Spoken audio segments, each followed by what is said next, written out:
Democratic Senator Alyssa Slotkin says she has a plan to defeat Donald Trump. Okay, hey, I'm listening. How? I want to defeat Donald Trump. Well, so what does she say? What does she think? Well, she wants to start by having the party go more right wing. Oh, the senator from Michigan is urging her Democratic colleagues to stop attacking oligarchy and to stop being what she calls weak and woke. Okay. During an interview with Politico national politics correspondent Adam Wren, she said it's time to, quote, effing retake the flag and adopt goddamn alpha energy. You do realize that the whole alpha male thing is not real? It was based on a study of wolves held in captivity, which is not their natural environment. No, wolf packs do not naturally have alpha males. Okay, it's not a real thing. And look, you also realize that if you subscribe to that, which I do not, but if you do, shouldn't there only be one alpha male that rules over everyone? Which then that means that everyone, that the majority of men who claim to be the alpha males are actually just beta males that are pretending. Which, again, the whole thing doesn't make sense. It's incredibly stupid. But getting back to the point here, being woke is not weak. It's actually a signal of strength. Why? Because being woke is being aware of injustice and then trying to fight against it. That's right. That's right. So what is she telling people? Basically, if you're a Democrat, she says you need to be anti-woke and you need to be more Republican light. Oh. Well, gee, does that work? Well, what has happened every time that Democrats have tried it? They lost. Oh, okay. Yeah, sure. Okay. Now, what's more ridiculous than just that, okay, is her problem with using the word oligarchy. In fact, she said that the Democrats should stop using the word oligarchy because, it just doesn't resonate beyond coastal institutions. Instead, she said the party should just say that they oppose kings. She also says that the reason that I want you to say that and not talk about the oligarchy is because most people, they don't even know what the oligarchy is. I mean, come on. I mean, just for those liberal elites, you know what I'm saying? You sure about that? Are you sure that nobody knows what oligarchy means? Because this polling that says that a majority of voters correctly identify the definition of oligarchy. Okay, and most of them say 55% of all likely voters say that's a government where power is concentrated in the hands of a small, wealthy elite. Yes, and also a system where a single ruler has unchecked authority.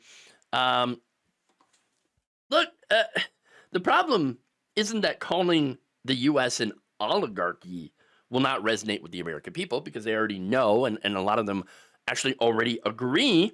The problem here, actually, for Slotkin, is that it is resonating. Bernie Sanders and AOC are bringing out tens of thousands of people in their Fight Oligarchy tour. I mean, it's right in the name. And it's not just, people in blue states, but also in red states. The problem, though, is that Slotkin is concerned that being against the oligarchy is actually becoming too popular. I mean, it certainly is among members of her own party. According to polls from Data for Progress, a majority of Democrats support fighting the oligarchy and funding things like, healthcare and housing. That is overbalancing the budget. A majority of Democrats also think it was important for the party to emphasize fighting for the working class, against the oligarchy, like the corporate interests, which they believe the party should be taking on, lowering prices, and having a bold progressive agenda for political reform. Now, a majority of likely voters also support consumer protections, regulatory agencies, and social welfare, things that the oligarchy actually stands against. A Pew Research poll also found the majority of Americans want to increase taxes on businesses, corporations, and households with incomes over $400,000. The American people, turns out, they're not exactly a fan of the oligarchy. But thing is, people like Slotkin, she loves the oligarchy. Why? Because she gets money from it.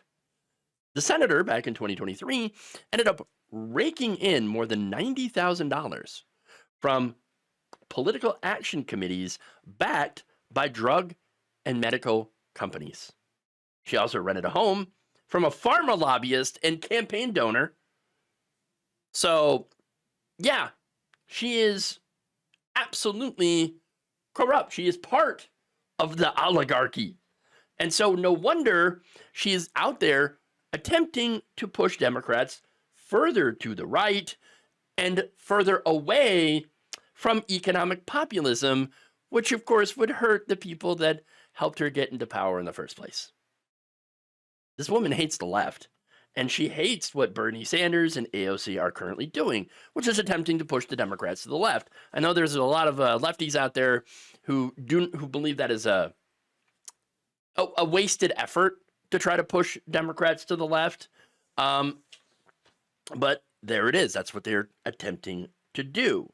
Now, last month, after Slotkin was asked by a constituent how she would step up for us now, like AOC and Bernie Sanders, Slotkin decided to throw some shade, saying, quote, "Everyone you mentioned has a lot of words, but what have they actually done to change the situation with Donald Trump and the cuts and the attacks on our judiciary and the attacks on our Constitution?"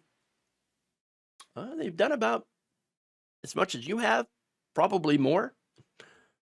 And you know why? It's because they haven't solved the problem because they don't actually have power. They don't actually have power. Now, if they did, they would actually try to stop it, unlike these so-called moderate centrist Democrats. Unlike your Chuck Schumers, okay, who voted to help Donald Trump. The people who voted to support the Laken Riley Act, which allows you to just accuse someone of being undocumented, and then you're able to arrest them. That's something that Democrats also supported. So yeah, look, these Slotkin Democrats are basically 1990s Republicans. That's what they are now. Okay. Now, she concluded, though, by saying, "I can't do what she does," meaning AOC, "because we live in a purple state, and I'm a pragmatist." What pragmatist means in her context is that she will pretend to fight Donald Trump while in actuality enabling fascists and punching left, because that's what she continues to do. Her words and her actions speak of a desire to ensure the left does not actually gain any kind of power and stops the far right. It's people like her that are enabling fascist movements to succeed. But they're okay with that so long as the donations from private industry continue to flow to her and her friends. Thank you for watching. If you enjoyed this video, please like, share, subscribe, hit the bell icon in order to get notified whenever a new video is released. And if you want to support independent, progressive media through this difficult time where it seems like everybody is shutting down, you can become a member on our YouTube page, you can become a subscriber on Facebook, or you can go to my Patreon. It's patreon.com/Jeff Waldorf. Thank you.